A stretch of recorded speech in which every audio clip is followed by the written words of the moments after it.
Candace Owens and Daily Wire have parted ways, and the reason extends past both of them. It addresses a bigger issue that we're facing and how it's becoming increasingly hard to express our opinions freely and how words are honestly losing their meaning. In this video, we're going to go over why Candace Owens and Daily Wire have parted ways and the bigger issue we're facing in regards to what we consider free speech. Was she fired or was her contract up? As of now, this is something we don't have the answer to. There's a lot of people saying she was fired, but this isn't confirmed. She was signed to Daily Wire, and every talent for an agency has a contract. And typically with these contracts, they're re-signed or renegotiated every year when the contract is up, or they sign a 3-year deal, 5-year deal, whatever it may be. What we do know is that Candace Owens joined Daily Wire in March of 2021. That's when it was first announced that she's joining, and we're gonna consider how timelines match up with contracts, and it's safe to say March is her renewal month. Jeremy Boring, the CEO of Daily Wire, stated in March that they have ended their relationship. Also in March, Candace Owens tweeted, "I am now free." Now personally, I am free does not scream that I was fired, it screams that I am relieved of a legally binding contract. But that's just me. Because personally, at the end of the day, we're free to do anything we want to do. I mean, I made a video about this previously when Candace Owens and Ben Shapiro first started beefing. Daily Wire could have easily fired her then, but then theoretically they would have been breaching a contract, and Candace Owens could have always quit,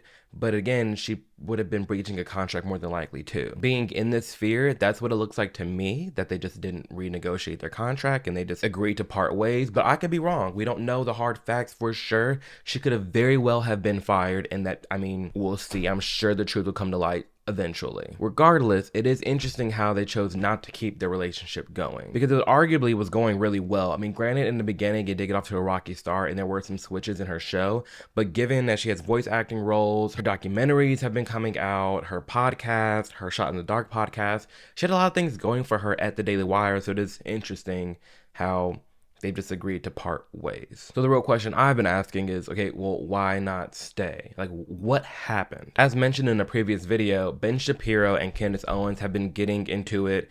I wouldn't say a lot, but they have gotten into it since October 7th and the attacks over in Israel and Palestine, and when all that got started. As soon as that happened, especially when Ben was talking crap about Candace and Candace had been very critical of Israel, that's when things hit the fan. And before we get into this rift, I think it is important to mention the other Daily Wire host, Matt Walsh, because he is a Daily Wire host that does not agree with Ben Shapiro on how we are handling things in Israel. He thinks that we shouldn't be giving money to a lot of countries nowadays. We should be more America first, and that's Matt Walsh's stance. So it's not necessarily that you can't be America first or you can't disagree with Ben, but I think the key difference between a Matt Walsh versus a Candace Owens is that Matt just says something, says his stance and then leaves it alone, whereas Candace not only says her stance, but she also does exposés and she's very critical of things and she really dives deep into why she feels the way she feels. Whereas Matt just says it and goes about his day. There does seem to be a difference in how Candace Owens is being very critical of Israel and AIPAC and the Jewish community at large. And personally, I think that's fine. For years, Ben Shapiro has been railing into the black community nonstop. Candace Owens, everybody at the Daily Wire, they're very critical of black people in America, black Americans, black culture, whatever, rightfully so. I mean, you can critique whatever you want to critique, but it is interesting that the second Candace Owens flips the script and says, actually, let's talk about the Jewish community, now it's a problem. Literally ever since Ben Shapiro went off about how Candace Owens is reprehensible and what she's saying is so wrong, there's been weird feelings and rift over at Daily Wire. And I am a little bit biased here. I have met Candace Owens several times. I credit her to a lot of me waking up through the years. I've been following her since late 2017. She is the reason why I have been in the White House. She's the reason why I've met Donald Trump as many times as I have, and I'm very grateful for it. She has played and will continue to play a huge part in my political awakening, and I do think it is very important to go watch the last video that is on her channel. Her last video, Why Does Everyone Think I'm Going to Be Killed? It's such an amazing video, and it puts together everything that's been happening recently with the recent controversies and the back and forth with Ben Shapiro and all the things that have been coming out against her. In her own words, she describes it all and she gives her perspective, and I think it's a really amazing watch. It's a great video as well because it summarizes all the debates and conversations that she's had on this topic into one concise video. Much like today's sponsor Blinkist, which enables you to understand the key topics from over 6,500 books and podcasts in just 15 minutes. Perfect for walking the dog, doing the dishes, or commuting, Blinkist makes it very easy for you to stay knowledgeable and read more books, all without the time commitment of sitting there and reading an actual thick book. I can show you right here. Right now I'm reading The Imposter Cure. It's a really great book, but as you can see what is it about, who it's for, and the blinks, which are the key ideas from the book. You can go in and read what that blink is about, and it's very easy and concise. Another really cool feature that they have is called Spaces. I've named mine Book Club, and what you can do, it's like a group chat basically for your family and friends to have and read more books.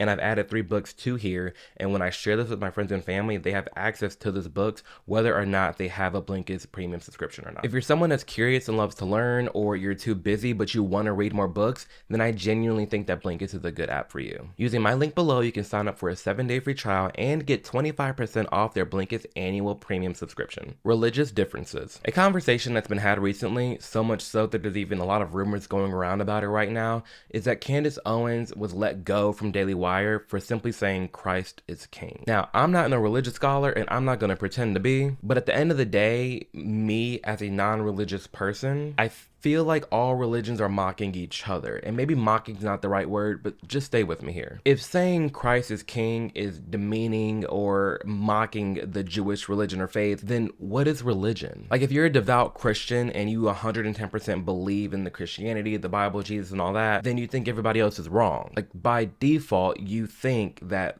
how you're practicing your religion and your belief in your faith, that is the right way, and with every right there is a wrong.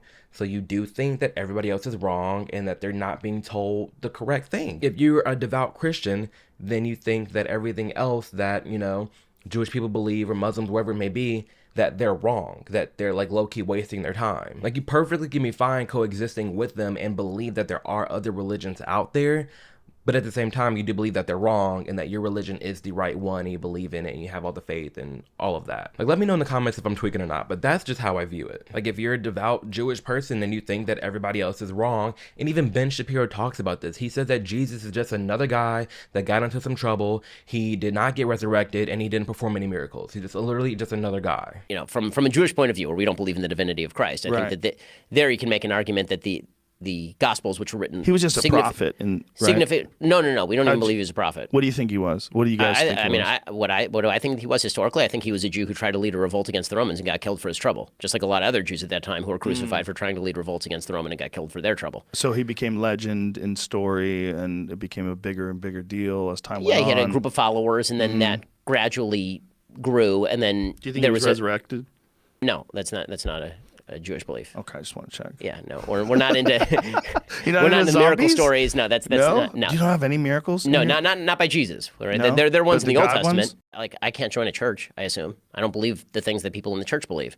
You probably could if you donate. You got to give the right amount of money. Well, I don't believe in the Jesus, so there's that Jesus part. Yeah. That's not my thing. Like, is it not anti-Christian to say, oh, Jesus was just some other guy, like he's not that big of a deal? Like, if saying Christ is king is seen as anti-Semitic, why then what Ben Shapiro is saying not seen as anti-Christian? Which takes me back to the main point I'm trying to make, is that I do think that when you're following a religion, you think all the other religions are wrong, which is your right to believe and think so. Like, it's free speech, free religion, do what you want to do, believe what you want to believe. But let's keep it real here. If you do believe in one thing and you are right, then you think everything else is wrong. And not to say that there's always this negative connotation with it or you're anti this, but that's just the truth. Like, we can agree to disagree, and even though Candace's beliefs may be opposite of Ben's and Ben's opposite from Candace, they can agree to disagree and keep it pushing. But it's apparent that more and more often we're seeing that any type of criticism to, keeping it honest here, the Jewish community is met with backlash. We see so much anti-Christian propaganda. Again, me, not a religious person, I see so much people crapping on Christianity and religion, and I get it. You have the right to do so, but I'm seeing it be done, and it's fine. Like, you can crap on Christians, whatever, but you say anything about the Jewish community, then it's like all hands on deck, and you're labeled everything under the sun. It's all just so confusing to me, and the optics don't look good, because how is it anti-Semitic to say that Jewish people run everything, but if you say that, you lose everything? Listen, I'm just asking questions, you know? What is anti-Semitism? We're just gonna go through this together because I am very curious in what the definition of anti-Semitism is, and I got this link from our government's website, and needless to say, there's a lot in here. Accusing Jews as a people or Israel as a state of inventing or exaggerating the Holocaust. That's anti-Semitic. Now, I think it's okay for us to question history, like that's what people do. You can question whether or not the government killed JFK. It doesn't make you all of a sudden like this hateful American bigot. Like, you're allowed to question certain things. Denying the facts. Again, this list is exhaustive, y'all. Applying double standards by requiring of a behavior using symbols or images, which they keep adding to, like the OK symbol. Like, oh, all right, cool. They said that that's anti-Semitic.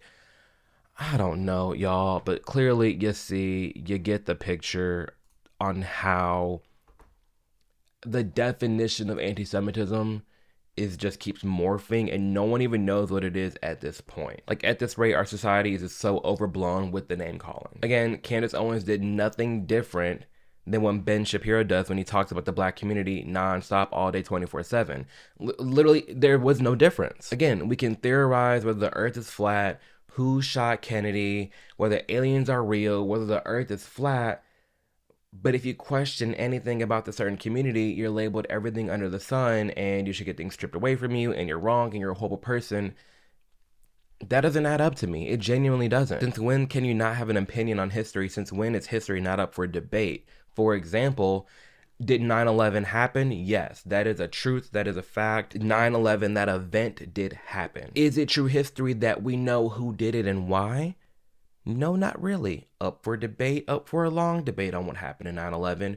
Who did what caused it, the beams, other buildings, there's so many conspiracies around it, so many. And given that we know our government has done false flags and things against us and has hidden and suppressed things from us, it's all right to, speculate something else that's happening. And just because you're speculating something about a select few group of Jewish people or whatever it may be, doesn't mean you automatically hate them. Like, we can't keep equivalating people who are critical about the Jewish community to a Hitler. Like, it doesn't make sense. It's like when people call me racist and homophobic. It's like, I'm black and gay. How far are you gonna go with this, It's like, oh, this video now, like, Amir is becoming anti-Semitic. What does it mean anymore? I've been called a racist, white supremacist, transphobic, homophobic, misogynistic, all of it under the sun with no basis for it. When you just throw around the words, they lose their meaning. Because I'll tell you what, that's why this channel exists. I'm here to talk about whatever the hell I want to talk about forever and always, and I'm going to do that in a nice light. Like, you can do that and be critical of certain things without completely hating an entire group of people. It doesn't make you a hateful person for being critical about a few things. Like, truly, what is free speech? Sticks and stones may break my bones, but words will never hurt me. And personally, in regards to free speech, I think you should say whatever you want to say. I do believe that we need to protect the speech that we find to be the most hateful, because who determines what's hateful and what's not? And not even just hate speech, but dog whistles too, because who determines what a dog whistle is? Like, the only two exceptions I really have are the people who directly call for violence. They need to be dealt with. And then the people who do commit violence on behalf of dog whistles, it's the person that committed the violence. The dog whistles, again, it's too loose. No one can really say what is a dog whistle and what's not. Like, unless it's a direct call to violence, then that person needs to be dealt with swiftly. Other than that, you can go around and say whatever you want to say. N-word, hard R, the F-word, I don't care. Generally don't. It's a free country, free speech. I value it. And that means protecting the speech we hate the most, because then we can really sit here and identify the people who are just stupid and the people we shouldn't be paying attention to in the first place. And especially in regards to this Candace Owens and Ben Shapiro Daily Wire thing, the craziest thing is this picture of Ben Shapiro under the billboard that was in Nashville, literally 10 minutes from me, uncancelable. Candace Owens now joining the Daily Wire, only to be canceled by the Daily Wire. That's crazy. It's absolutely insane. And as more things come out with the Ben and Candace, I would for sure keep you up to date. So be sure to subscribe. But I mean, hell, there's new things coming out every day regarding the situation, because Ben is going on like a podcast tour, not talking about it, but he is talking about it. Candace is getting pissed on Twitter, talking about, I want to be on Joe Rogan and maybe I should just talk about it all.